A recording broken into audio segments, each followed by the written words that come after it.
Hello guys, what's up? Welcome back to my vlog. So for this video I'm going to show you how we created our DIY dishwashing liquid using the things that we ordered sa Shopee. So ang brand ani guys is Wise Cleaner. So karon akong ipakita ninyo kung sa included sa maong order. So first is the chemicals, the Premix bottle, and then of course sticker paper sa ipatapot na siya sa plastic bottle, and then second chemical is surfactant.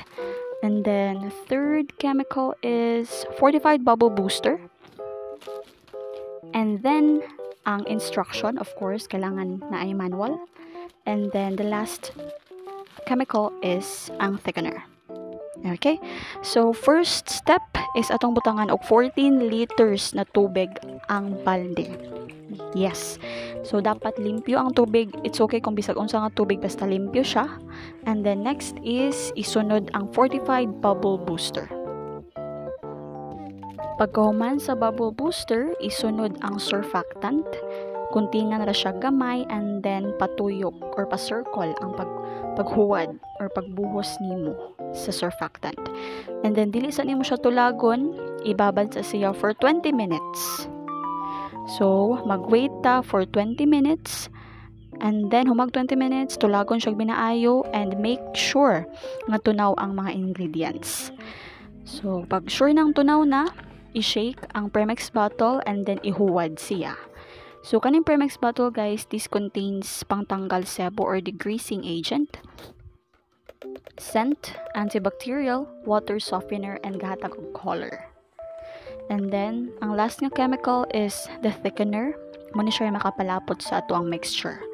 So, hinahinayon ra siya og buhos guys or huwad sa ato ang balde mintras gatulag. So, gitabangan kung mama ani siya ang gatulag, ako ang gayabo sa thickener.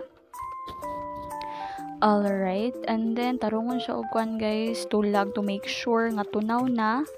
So, mulain ko na yung color o murag nilapot ko siya guys, no, nilight ang iyang color. So, lemon flavor din ni guys ng among dishwashing liquid nga among gipili sa among pag-order. And since tunaw na ang mga ingredients guys, amo na siyang gitakloban and nag-wait me of 24 hours. After 24 hours na resting period, amo nang gibalhin sa mga plastic bottles.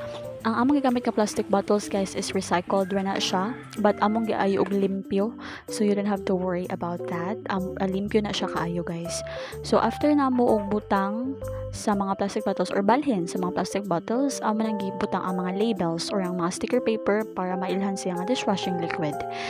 So ano siya guys, kanang if you want to order, if you want to start a business also, pwede mong mo-order sa Shopee. I can send the link sa comment section or post the link if you want. But if dili mo ganahan og hassle guys, you can support our small business and this is just 20 pesos jud guys.